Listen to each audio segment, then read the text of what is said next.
Hello everyone, hola a todos. Bienvenidos al cuarto episodio de Learn Mexican Spanish with Diego. Mi nombre es Diego Prado y estoy muy contento de estar aquí con ustedes el día de hoy. So, welcome to this fourth episode of Learn Mexican Spanish with Diego. My name is Diego Prado and I'm really happy to be with you today, as always. If this is your first time listening to this podcast, I invite you to go to the very first one so you can check all the lessons that have been given. And also you can ask me any questions if you have any. So today we have a very particular topic. Now, let's switch then to Spanish to start. De seguro te preguntarás el tema de hoy. El tema de hoy son Mexican adjectives, adjetivos mexicanos. Y es verdad, lo que pasa es que, como en cualquier otro idioma, hay algunas expresiones, incluyendo adjetivos y palabras que son originarias solamente de un país, y México no es la excepción. Por lo que el día de hoy vamos a ver solamente algunas expresiones. Hay muchísimas más y quizá pueda ser un segundo episodio justamente con más adjetivos mexicanos. So you might be wondering why I'm calling these Mexican adjectives. And that's right. What happens is that, as in any other language, there are some other words, including adjectives, that are typical or originally from one country, and Mexico is not the exception. So today we're going to see just a few of them, and then I hope that I can actually make another episode with some other expressions that you also might find very funny. Ok, so las palabras que aprenderás el día de hoy son normalmente utilizadas en el español de México y prácticamente son todas informales, ¿ok? Entonces, ten cuidado en cómo las usas, ya que normalmente tienes que utilizarlas ya sea con tus amigos, con tus conocidos o con tus familiares. Well, the words that you will learn today are often used in Mexico, of course, and they are mostly informal. So remember that you can use these words then with your friends, with some acquaintances, and with your relatives, okay? And that's something that you need to take into account. So remember, as we saw in the last episode, that you will need the verb to be in its forms in Spanish, okay? The verb ser and the verb estar. Okay. Recuerda que entonces para poder conjugar esto necesitamos los verbos ser y estar.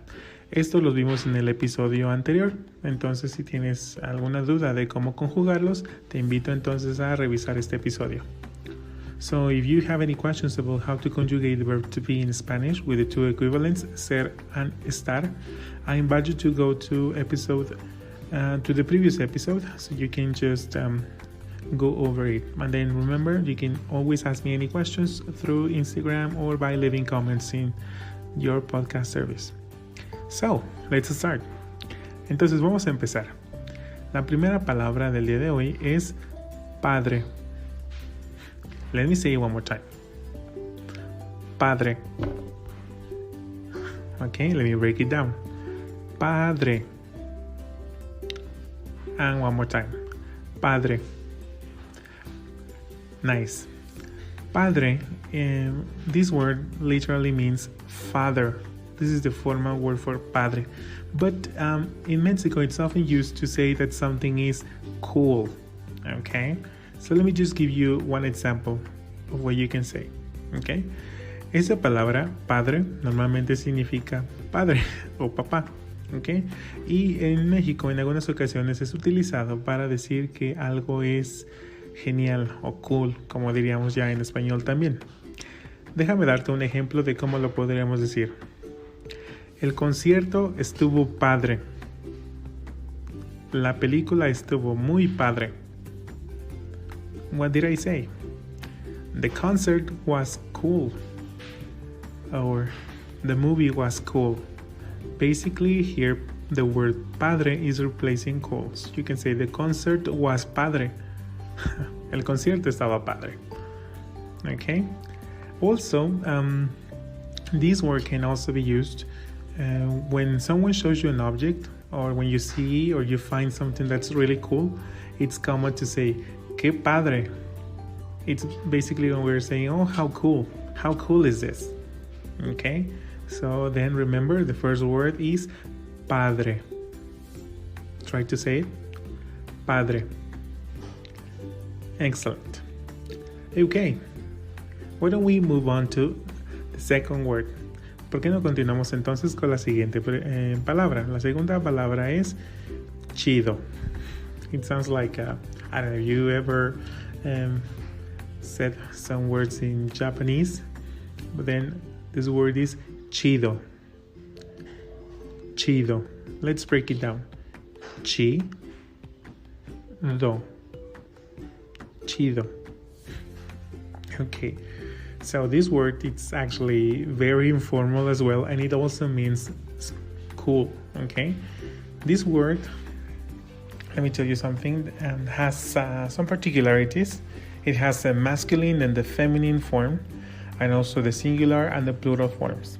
If you remember from the last episode, we saw how we can make an adjective singular, plural, masculine, or feminine. So the word chido will become chida for feminine, chidos for plural, and chidas for plural feminine. Okay, this word, of course, it's also used to describe an event, an object, or animals, or whatever. This expression can be used like that. It's very versatile. Okay, and again, this expression is very informal as well. Okay, now let me just give you a few examples. Entonces, la palabra chido, okay, también tiene la formación de masculino, femenino, singular y plural. Si recuerdan, en el episodio anterior vimos la formación de los adjetivos en estas formas. Entonces, por ejemplo, si es chido, es un masculino singular, plurales, chidos, que sería plural masculino, femenino sería chida y femenino plural sería chidas. Recuerden que esta es una palabra que se utiliza para describir un evento, un objeto, un animal o cosas. Y esta expresión también es algo informal. ¿Okay? Vamos entonces a ver lo siguiente. Imagina entonces que alguien te dice lo siguiente. La película está chida. O que alguien te dice, tus zapatos son chidos. Okay, so let's just imagine that someone tells you this. La película está chida. The movie, is cool. Now, remember that the word película or movie in English is feminine. That's why we need to use chida. You cannot say la película está chido. You will say la película está chida. Also, then the other example. Tus zapatos son chidos. Here you're saying your shoes are really cool. Okay? And then remember, shoes, it's a plural word and it's a masculine word. That's why you would use chidos. Okay? So, basically, then wrapping this second point, then chido is used as padre, but then the idea is that this one is a little bit more informal than the other one. Okay, then let's move on with the next word. Word number 3. The word is fresa. Try it, please. Fresa. Fresa. Okay, let me break it down. Fresa. Fresa. Fresa. Excellent. Now, this word literally means strawberry. Yes, it's basically referring to the fruit. But then we're not talking about the fruit here. I have searched for some equivalents in English, but sadly, the closest word to this is when you describe, I'm not sure actually about this, but then when you say high maintenance, high maintenance. For example, but let me just say, probably in English might not be that clear, but in Mexico, this expression is often used to make a reference to some conducts or some attitudes that are shown mostly by affluent people. Okay, let's imagine then that you know somebody that wears clothes of a certain brand or that only likes to drink coffee from an expensive brand. In Mexico, that's considered as the word that I mentioned, which is fresa. Okay? Now, listen to the following examples. Okay, and then the example is: ella es una fresa. Le encanta solo usar ropa de marca. What did we say here? Let's translate this example into English. She is a fresa. She only wears this brand of clothes. Then I don't know if in English we would say like she is high maintenance. She only wears these brands of clothes. But that's something that that the word can have in its meaning here in Spanish. Let me give you one more example. Then we have: ellos son unos fresas. Nunca quieren ir a lugares baratos. They're really fresas or high maintenance. They never want to visit cheap places. Now again, if you notice here, only fresa can have the masculine and the feminine. I mean, it will be the same. You can say he is fresa, she is fresa, or the plural form. Then you would not say freso. That word doesn't exist. Okay? And then remember, this word then means that you want to say that someone has like a very expensive taste, let's say, or that he or she doesn't want to do particular things that are common to regular people, let's say. Okay, so I'm sorry if you're hearing this noise, but then remember, since we're in quarantine now, everyone is at home, so everyone might be just like doing some stuff, but I hope this noise stops for a moment. Now let's move on then with the word number 4. The word number 4 is fodongo. This sounds weird. So can you say it? Fodongo. Fodongo. Let me just break it down. Fodongo. Fodongo. Okay, very good. Now the equivalent English word for fodongo is sloppy. Okay, which means that a person does not normally take care of his appearance or of his looks or the way he or she dresses. Okay, in Mexico it's often used in the same way, but it also remember follows the patterns of the adjectives, so it can be masculine and feminine, singular and plural. Entonces recuerden, el equivalente de esta palabra fodongo en inglés es sloppy. Okay, normalmente significa que una persona no cuida de su apariencia o de la manera en la que ésta se viste. En México normalmente también lo utilizamos de la misma forma para decir entonces que alguien no cuida su apariencia. Y esta palabra, recuerden, sigue las reglas de masculino, femenino, singular o plural. Por ejemplo, diríamos fodongo for masculine singular, fodonga for feminine singular, fodongos for masculine plural, and fodongas for feminine plural. Let's listen to some examples. ¿Qué fodonga estás hoy? Porfa, cámbiate de ropa. One more time. ¿Qué fodonga estás hoy? Porfa, cámbiate de ropa. Okay, did you understand the phrase?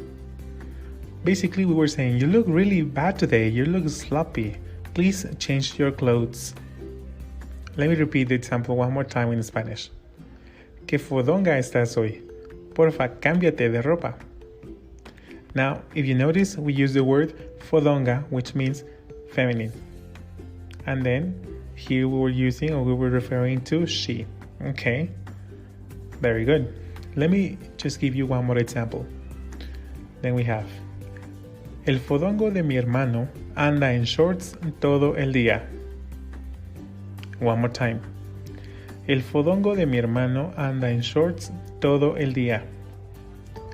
My sloppy brother wears shorts all day. Okay, listen to the phrase one more time. El fodongo de mi hermano anda en shorts todo el día. Okay, are you a fodongo? I hope not. Well, if we are in quarantine, then everyone can be a fodongo. Now, en mi caso, a veces sí ando fodongo algunos días, especialmente cuando no tengo que dar alguna clase en línea. Sí ando algo fodongo. So sometimes I'm fodongo, I'm sloppy because I may not have online classes, so I just don't decide to take away my pajamas. So I'm just wearing, my pajamas all day. So I become a fodongo sometimes. Excellent. Now let's move on. Then we have the word number 5. And this word is naco. Naco. Okay, try it one more time. Naco. Okay. Now, naco can be a little bit controversial. It is a word that could somehow be disrespectful if you don't use it correctly. Okay, this word naco follows the pattern again. Singular, feminine, masculine, and plural. So it follows the pattern O, A, OS, or AS in Spanish. Okay, now that you have learned these patterns, how would you make then naco in feminine? That's right. That would be naca. And then how would you make then the word naco in plural? That's right. So we would say nacos. And then how would you make then the same word in feminine plural? That's right, nacas. That's right. And then let me just tell you, this word makes me crack up because it is actually used, and then this word is used then to make reference to someone that does not follow certain social norms. Okay, and then for example, let's imagine that something that's very disrespectful is to chew gum. For example, in Mexico, is to chew gum and talk at the same time is something that's very disrespectful.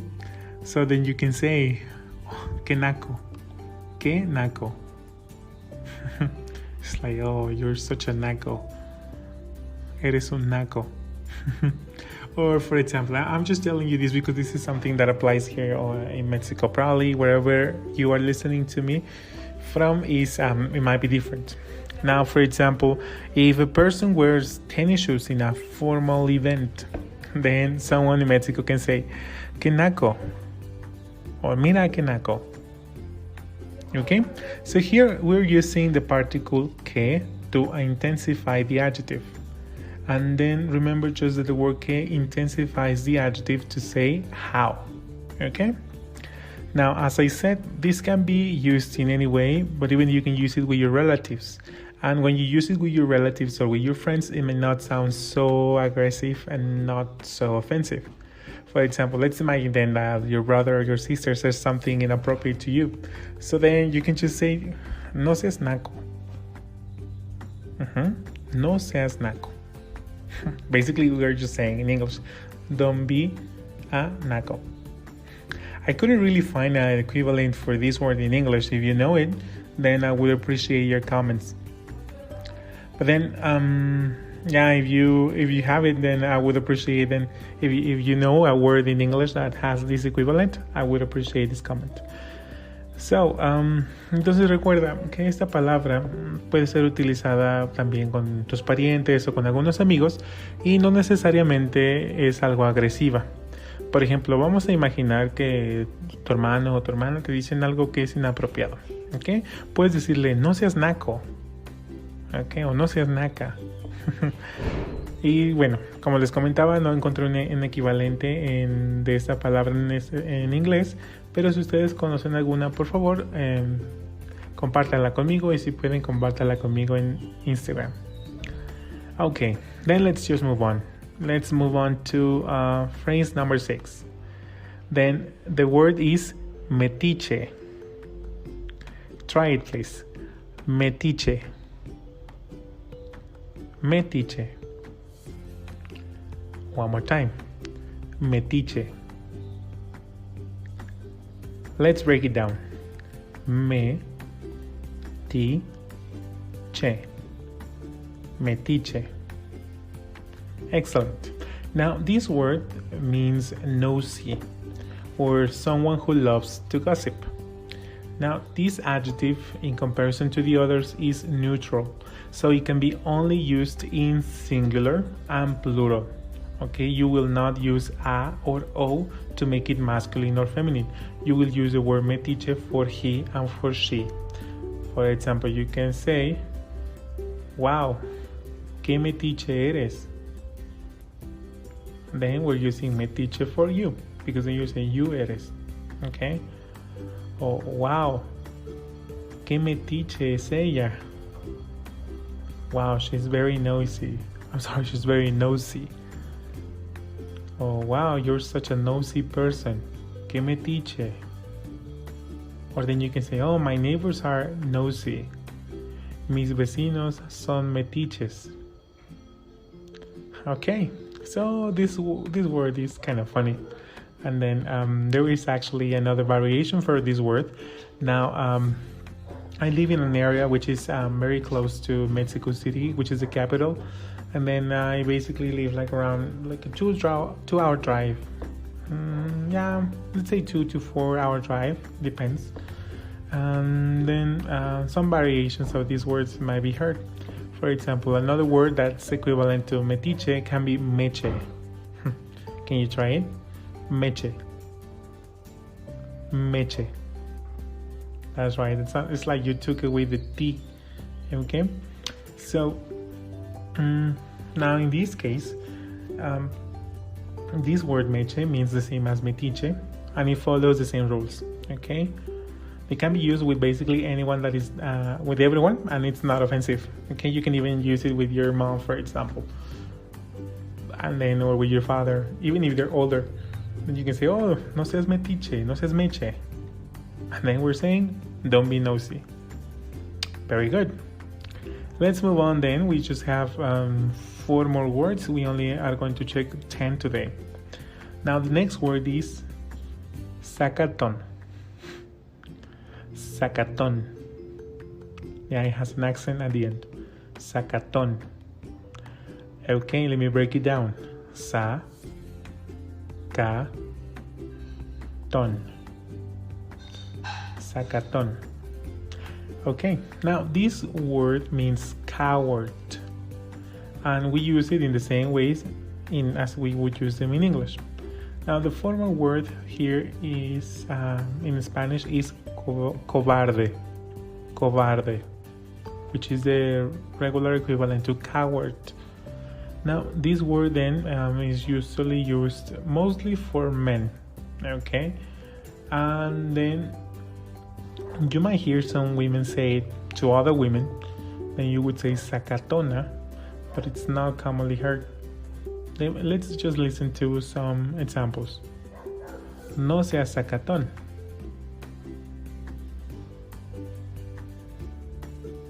Or él es un sacatón. I think this is more, for example, like I was thinking about an option here. We have a verb in English which is like chicken out, and then remember, like when there is a situation you don't want to be involved in, and then you might feel a little bit scared, then you would say, oh, I chickened out. Then we have an adjective for that action. Okay, but then if you know another word that would mean the same in English, I would appreciate your comments. Now let's move on then with word number 8. Word number 8 is teto. Yeah, teto. Teto. Let me break it down. Teto. Teto. Okay. And then this word makes me laugh so much. Esta palabra me hace reír muchísimo. Esta palabra es normalmente utilizado en el masculino, pero también se utiliza en femenino. Y la verdad es algo muy chistoso, es muy de niños, digámoslo así. Y normalmente se utiliza para referirse a personas que tienen conductas que no son de gente mayor, de gente madura, ¿ok? En algunas ocasiones, por ejemplo, también se utiliza para hacer referencia a personas que tienen ese aspecto como de nerd, ¿ok? If you know what I mean. Now, this word then is used mostly in the masculine, but also in the feminine, and then it makes reference to people that are very silly or that have some childish attitudes. And also, It has been used these days to make reference to a person that looks like a nerd. Okay, like if you see this one person just with glasses and this kind of like nerd look, someone who is like a bookworm in a library, and you say, "Oh, que teto." Yeah, I know. So you can say, "Que teto," or "Oh, que teta," or you can say, "Ellos son unos tetos." Ellos son unos tetos. Or you can say, "Ella es una teta." Okay, and again, I didn't really find one word that would be equivalent for this in English, but if you know any, I would appreciate your comments. And be careful in the way you use this word, especially in the feminine word, okay, in the feminine form, which is teta, okay? The feminine word, if you don't use it in the correct context, it can mean boobs or boobies. So just be careful. Okay, we will need more examples for this. Now let's move on then with number 9. Now the word is baquetón. Let's try it.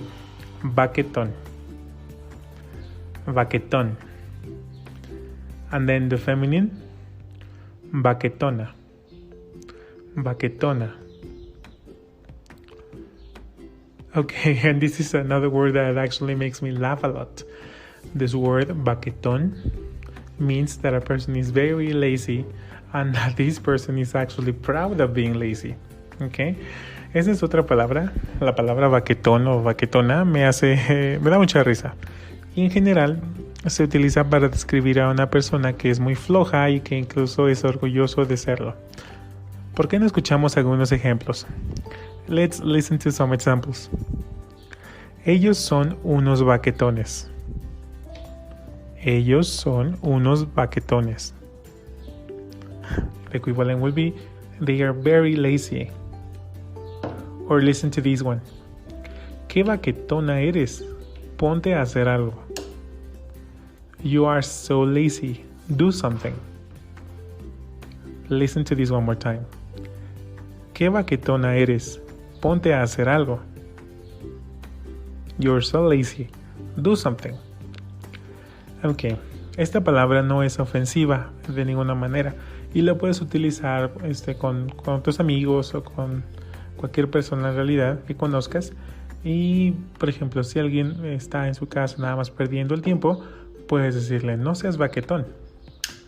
So this word is not offensive at all, and then even you can use it when someone has not done anything productive during the whole day, like in the quarantine, right? And then you can say, no seas baquetón. No seas baquetón. Excellent. Let's just move on with the last word of the day. Then the word is chafa. Can you try it? Chafa. Chafa. Let me break it down. Chafa. Chafa. Okay. Esta palabra hace referencia entonces a objetos que tienen muy baja calidad y también puede ser utilizado para hablar de eventos o de situaciones que te haya tocado experimentar. La palabra chafa está en su forma femenina y se utiliza entonces para referirse tanto a masculinos y femeninos, ¿ok? No tiene una forma masculina, no vas a decir chafo, ¿ok? Esta palabra es muy común y es muy utilizada en México también. Y algunos de tus amigos se sorprenderán al verte escuchar utilizarla. So the word chafa makes reference then to objects that are of low quality. Okay? For example, like when you go to those dollar stores, that some of those objects can be useful, of course. I mean, I'm not saying they're not useful, but then the quality is not the best. Then you can say that those objects are chafas, okay? And then you can make use of this word also to make reference to events that you have experienced. Now, this word is feminine, and it doesn't have the masculine form, but it does have the plural form, okay? Then this one word is very common to be used in Mexico, and your friends will be really surprised to see you use it. Now, let's imagine that you went to one concert, and it was not as you expected it to be. Now listen to the following conversation. Ahora vamos a imaginar que fuiste a un concierto y que escuchaste entonces la siguiente conversación porque como que no te gustó el concierto. Oye, ¿cómo estuvo el concierto? Estuvo muy chafa. Okay, listen to the conversation one more time. Oye, ¿cómo estuvo el concierto? Estuvo muy chafa. Now, do you understand? Now we have, hey, how was the concert? It was not good. So then the word chafa here can also mean not good or bad. Okay? And then we have another conversation. Mira, esa computadora es muy chafa. El teclado no funciona bien. Mira, esa computadora es muy chafa. El teclado no funciona muy bien. Look, this computer is very chafa. It's not good. The keyboard does not work properly. Or even you hear this this expression with also between young people here in Mexico. We say, oh, tu teléfono es chafa. Meaning that it's not a good quality or it's not like the top brand. Okay? Excellent. Very good. Now, today we have learned 10 useful adjectives. Why don't we just review the list? Listen to the list first. Number 1, padre. 2, chido. 3, fresa. 4, fodongo. 5, naco. 6, metiche. 7, zacatón. 8, teto. 9, baquetón. 10, chafa. Okay, I just told you the masculine forms in the singular way. Now, why don't you repeat them after me? Ready?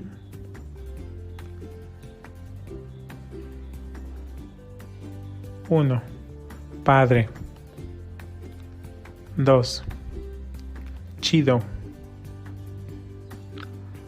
3, fodongo. 4, fresa. 5, naco. 6, metiche. 7, zacatón. 8, teto. 9, baquetón. 10, chafa. Well done. Why don't you try making a few phrases and then share them with me on my Instagram, Mexican Spanish with Diego. I would be really happy to hear the way you use these adjectives. Muchas gracias por haberme escuchado el día de hoy. La verdad me da mucho gusto saber que estamos juntos en este viaje de aprender español. Recuerda que aunque sea un poco de español, es mejor que nada de español. So thank you so much for having been with me today. I'm really glad to know that we are together here in this journey to learn Spanish. Remember then that a little Spanish is better than no Spanish. So keep on learning. And then, well, we'll keep in touch. Remember that this podcast is for you and I love to hear from you. Do not forget to subscribe to your podcast service and also follow me on Instagram. See you soon and take care. Bye bye. Nos vemos pronto.